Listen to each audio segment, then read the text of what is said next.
Good morning. I am reading through the Bible this year, and I go back and forth between the Old Testament and the New Testament. And recently I was reading the book of Ecclesiastes in the Old Testament, and I decided I would just camp there for a little bit because I thought it was so relevant to today. And I just felt like there were things there that God was saying and speaking to me, and I'll share some of those this morning with you. I felt like there were two worldviews expressed in the book of Ecclesiastes. One is living for ourselves and our desires, and the other is living for God. Now, you may say a worldview, or it could just be a way of looking at life. Most theologians feel like King Solomon wrote the book of Ecclesiastes. It doesn't say that. He just calls himself a preacher, whoever wrote it. But it was a son of David, and he was a son of David. And he was a very wise man, Solomon was, for a while, because he asked for wisdom and God gave it to him. He also wrote the book of Proverbs, which most of the book, and which is called wisdom literature.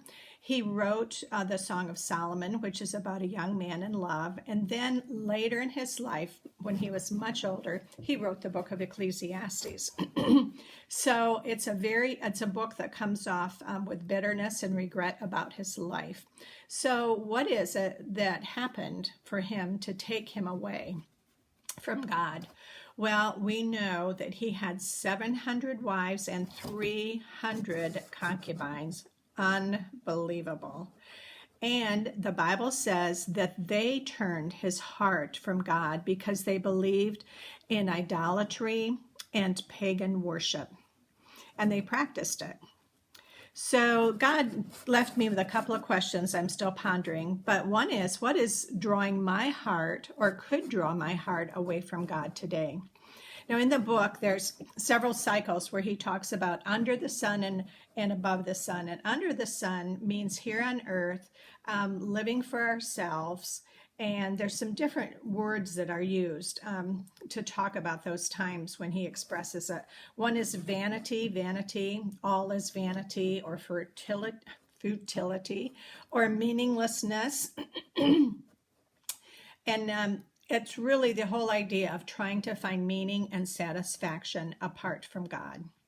Now, when it says over the sun, or above the sun, that means more living eternally and for things that matter with God. So listen to what Solomon tried to use to fill this place in his life that only God could fill. Listen for the words myself and me. He was a great king. He should have been caring for his people, and I'm not saying that he was not, but he was certainly looking out for number one. So this is chapter 2, verse 4. I enlarged my works. I built houses for myself. I planted vineyards for myself. I made gardens and parks for myself, and I planted them with all kinds of fruit trees. I made ponds of water for myself, from which to irrigate a forest of growing trees. I made male and female slaves, and I had home-born slaves. Also, I possessed flocks and herds larger than all who preceded me in Jerusalem. Also, I collected for myself silver and gold and the treasure of kings and provinces. I provided for myself male and female singers and the pleasures of men, many concubines. Then I became great and increased more than all who preceded me in Jerusalem. My wisdom also stood with me. All that my eyes desired, I did not refuse them. I did not withhold my heart from any pleasure, for my heart was pleased because of all my labor, and this was my reward. Thus I considered all the activities which my hands had done, and the labor which I had exerted, and behold, all was vanity and striving after wind, and there was no profit under the sun. Wow, what a sad conclusion for his life.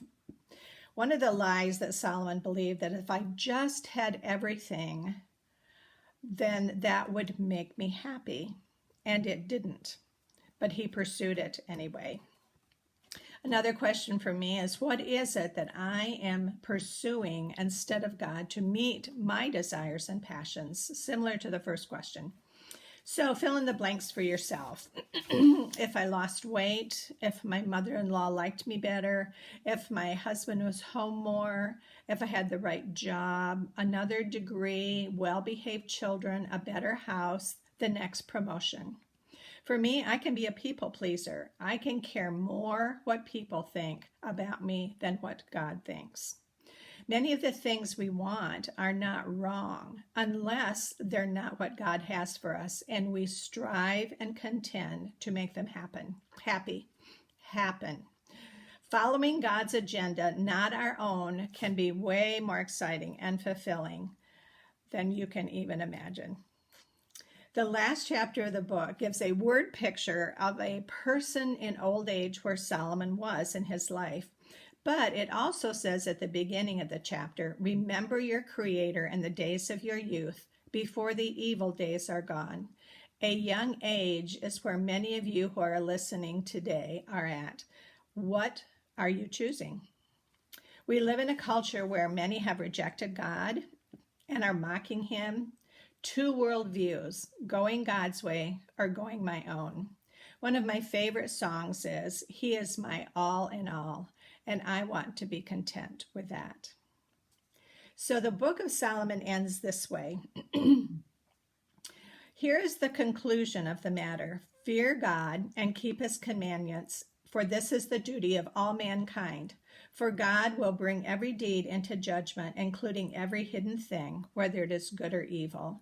I am so grateful that Solomon wrote this book, that we can learn from it and do not have to repeat some of the mistakes that he made with his life. So thanks for letting me share with you what God shared with me. Have a good day.